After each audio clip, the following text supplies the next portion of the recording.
This video is brought to you by Miniature Market. Thousands of board games, discounted prices, miniaturemarket.com. Hello my friends, it's the Game Boy Geek here. Well, poker has gone huge worldwide over the last decade. It's gotten bigger and bigger. There's huge tournaments. And now today we're gonna look at sort of a dice game. We're gonna be chucking dice, keeping them secret, but sort of playing poker with dice. Today we're talking about Zock and Roll. And this is a game out in Europe from Schmidt Spiele, and it is for 3 to 6 players. Plays in about 30 minutes. Let me show you how it's played. I'll see you on the other side.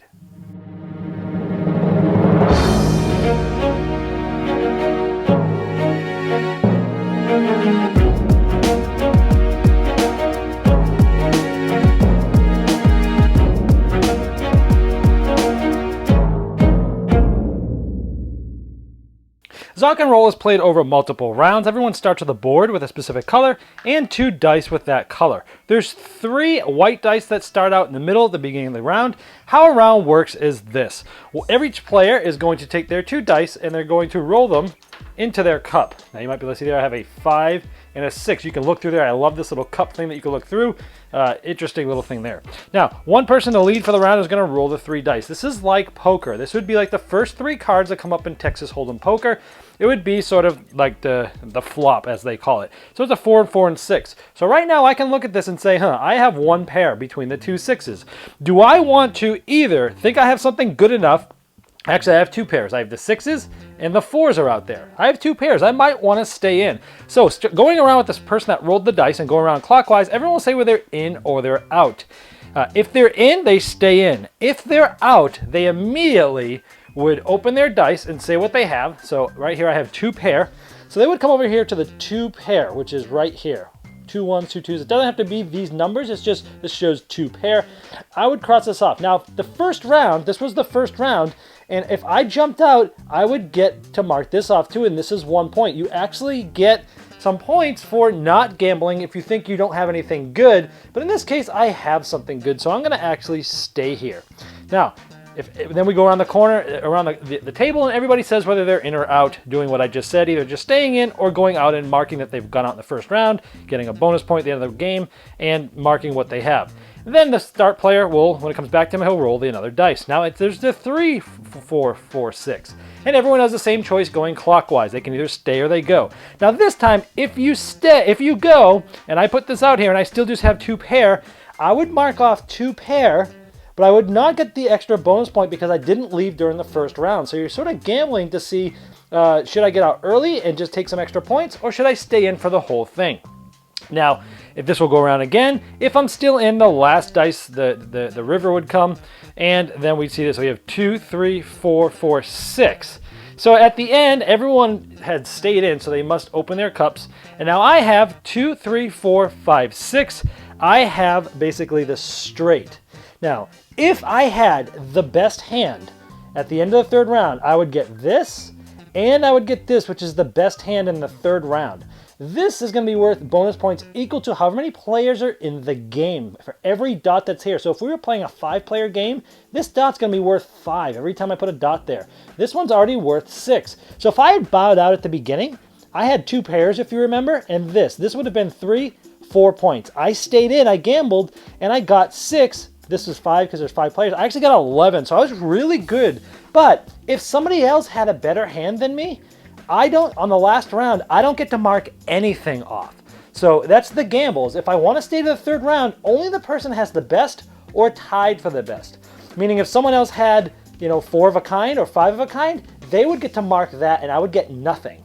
But if 2 of us or more had this straight, we'd both get to mark the straight, but neither of us would get this extra bonus up here. So it's gambling between first round, going out early and getting points, or second round thinking that you have something good you want to get points for, or really thinking you have the best hand and staying for the 3rd round. Those are pretty much the decisions in the game. This continues until any one person has all of these here. So first round, I might get this and this. Second round, I might get 3 of a kind. So then I go here. You always go in the first. So as rounds go on, you might end up having multiples of these like this, And then over the course of the game, maybe it looks like this. And the game ends as soon as any one person has all of them covered. And then the game stops in that round and you add up all your points. And whoever has the most is the winner.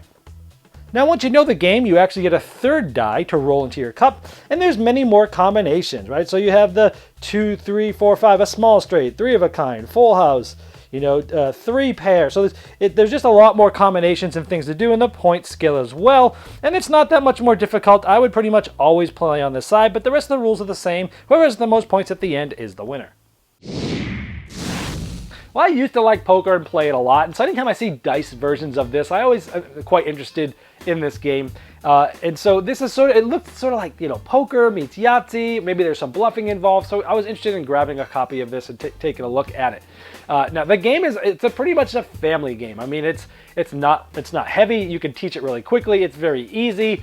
And even though it's poker, it's more about pressing your luck than I'd say bluffing. Right? So when you play poker, you expect to bluff. And a lot of people love that about poker. That's the reason why it's so popular. But other people don't like bluffing and they won't play poker. For those people that don't like bluffing, this game might be for you because it gives you the feeling of playing poker, but you don't have to bluff or lie or pretend like you don't have anything. It's really just about pressing your luck. When I roll my dice and I look at my little cup, which is cool, by the way, that little cup thing is awesome. I wish Liar's Dice would include that in that cup.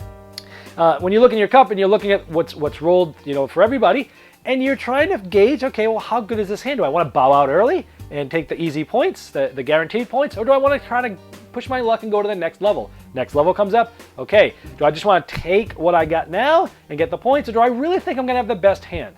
So it's push your luck. It's not bluffing. It's much different than I thought it was going to be.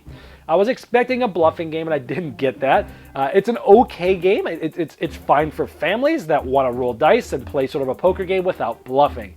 If that's what you're looking for, this is a good one to check out. For me, I was looking for a little bit more of a bluffing sort of mechanism, so it didn't really sit with exactly what I was hoping it to be, but nonetheless, it's still a decent game at that. I reviewed another recent dice rolling sort of bluffing Yahtzee game recently called Sly Dice, and I loved that one quite a bit. That one sort of sits in my collection for my sort of Yahtzee, dice rolling, pokerish, bluffing type of dice game, where this one is more of a family light press your luck game. And if you're looking for that, it's a decent one. Didn't blow me away, but it's not terrible either. Sort of middle of the road there. And if you have families, you're looking for a light dice game, this might be one to check out. Although I don't think they have North American distribution. You'll probably have to import it from Europe, buying it on a retailer over there. And that is Zock and Roll.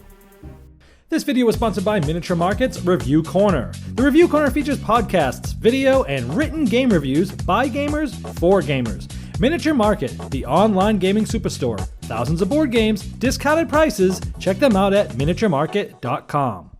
I'd like to thank each and every one of you for backing me on Kickstarter and making this season become a reality. I'd like to especially thank those here that have backed me at the credit level.